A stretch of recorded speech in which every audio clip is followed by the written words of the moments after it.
साथियों नमस्कार। आज के इस वीडियो में आपको भारत पर तुर्कों के आक्रमण और तराइन के युद्ध के बारे में बताऊंगी।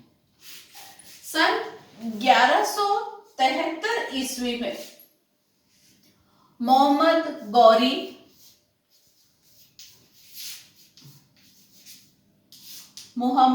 गौरी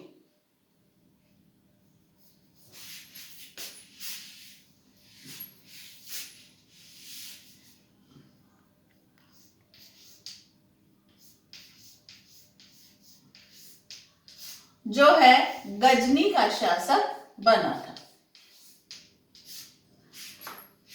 राज्याभिषेक के साथ ही मोहम्मद गौरी ने भारत पर आक्रमण की योजना बनाई।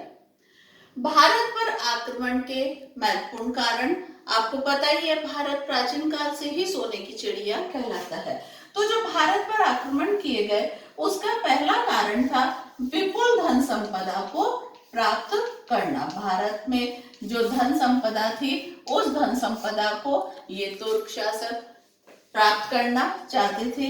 दूसरा, इस्लाम धर्म का प्रचार करना। धर्म प्रचार के लिए भी ये भारत पर आक्रमण करना चाहते थे। तो दूसरा कारण था इस्लाम धर्म का प्रचार करना। और तीसरा जो है, ये शासक राज्याभिषेक के साथ ही अपना साम्राज्य विस्तार भी करना चाहते थे।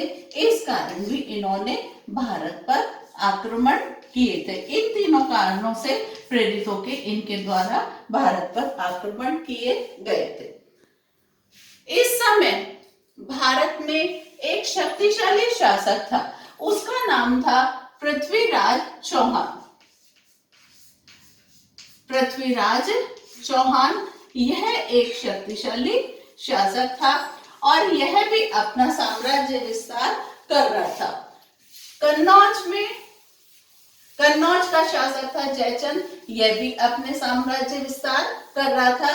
परिणाम स्वरूप इस पृथ्वीराज चौहान व जयचंद, इन दोनों के बीच में साम्राज्य विस्तार को लेकर परस्पर तनाव उत्पन्न हो गया और इसी समय पृथ्वीराज चौहान ने जयचंद की पुत्री संयोगिता का हरण करके उससे प्रेम विवाह कर लिया था। इससे भी जयचंद जो है पृथ्वीराज चौहान से नाराज हो गया था और उसने मोहम्मद गौरी को भारत पर आक्रमण करने के लिए आमंत्रित किया था।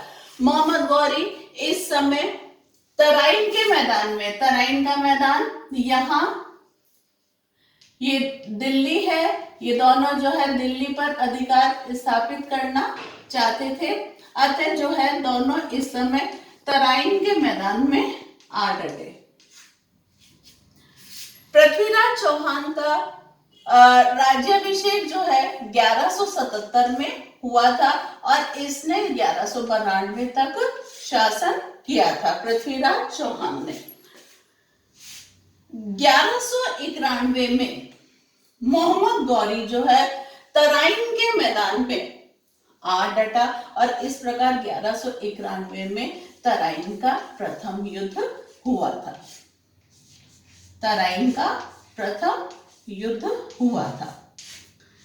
पृथ्वीराज चौहान की सेना बहुत शक्तिशाली थी और बहुत वीरता से लड़ी। इस समय मोहम्मद गौरी युद्ध में घायल हो गया था और घायल अवस्था में वो युद्ध भूमि से भाग गया था और इस प्रकार जो तराइन का प्रथम युद्ध था इसमें ये पृथ्वीराज चौहान विजयी हो गया था और मोहम्मद गौरी इसमें पराजित हो गया था।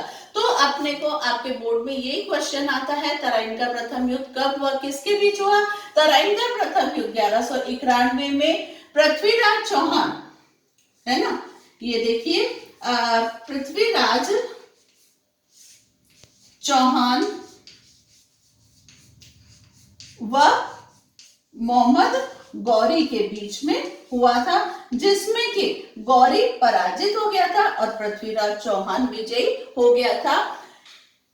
इस समय मोहम्मद गौरी ने भागती हुई सेना का पीछा भी नहीं किया और क्योंकि संयोगिता से विवाह हुआ था तो वो जो है अपने भोग विलास में जीवन में डूब गया।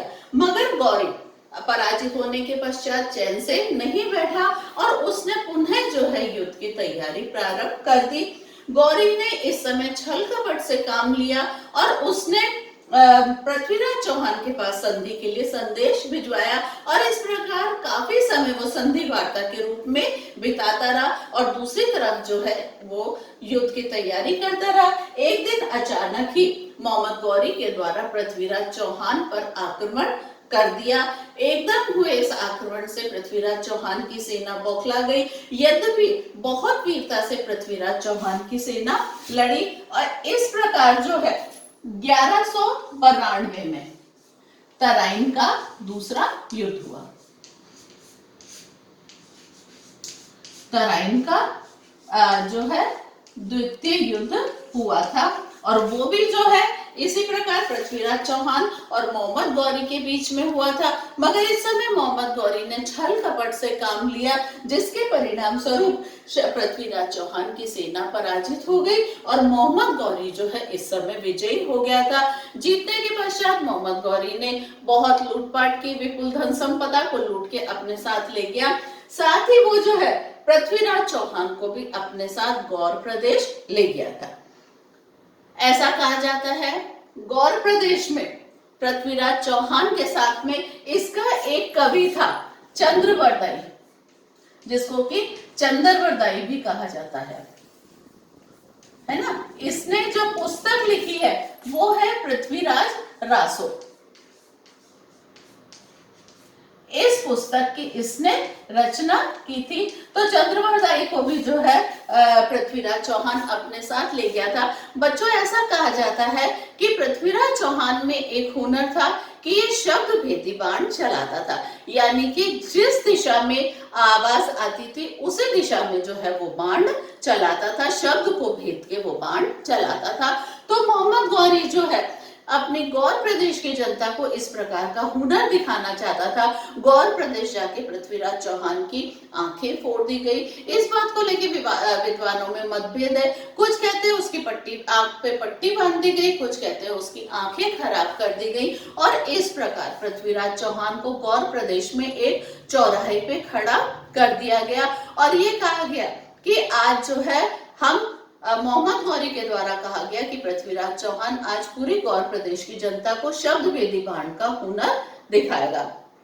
पृथ्वीराज चौहान बहुत कुशाग्र बुद्धि का था। उसने कहा महाराज मैं ये हुनर जरूर दिखाऊंगा, मगर इसका आगाज जो है आपके द्वारा किया जाएगा। ऐसा कहा जाता है इतिहासकारों के द्वारा कि उस समय चंद्रवरदाई पृथ्वीराज चौहान के साथ था और उसने एक दोहे के माध्यम से बताया, 4 बांस 24 गज अंगुल अष्ट प्रमाण ते ऊपर विराजत है मत चूके चौहान। 4 बांस 24 गज की दूरी है, अंगुल अष्ट प्रमाण यानी 8 अंगुल ऊंचा है, उस पे वो बैठा हुआ है और अब चौहान तुम मत चूकना। इस प्रकार का जो है दोहे के माध्यम से चंद्रवरदाई के द्वारा मोहम्मद गौरी की स्थिति बता दी गई और जैसे ही मोहम्मद गौरी ने कहा हाँ बाण चलाया जाए और पृथ्वीराज चौहान ने उसी दिशा में जो है बाण चला दिया और इस प्रकार मोहम्मद गौरी को वो बाण लग गया था। इतिहासकारों के द्वारा कहा जाता है अंत में पृथ्वीराज चौहान और मोहम्मद गौरी दोनों ने ही अपनी जीवन पृथ्वीराज चौहान और चंद्रवरदाई के द्वारा दोनों के द्वारा ही अपनी जीवन लीला को समाप्त कर लिया गया था। तो बच्चों इस प्रकार तराइन का प्रथम युद्ध मोहम्मद गौरी और पृथ्वीराज चौहान के बीच हुआ, जिसमें पृथ्वीराज चौहान विजयी हो गया था। तराइन का दूसरा युद्ध 1192 में मोहम्मद गौरी और पृथ्वीराज चौहान के बीच हुआ, जिसमें पृथ्वीराज चौहान पराजित हो गया और मोहम्मद गौरी विजयी हो गया था। इसके बाद में अब हम पढ़ेंगे कि क्या कारण है कि राजपूत जो है हमेशा युद्ध में पराजित हो जाते थे या पृथ्वीराज चौहान की पराजय के क्या कारण थे। तो राजपूतों के कुछ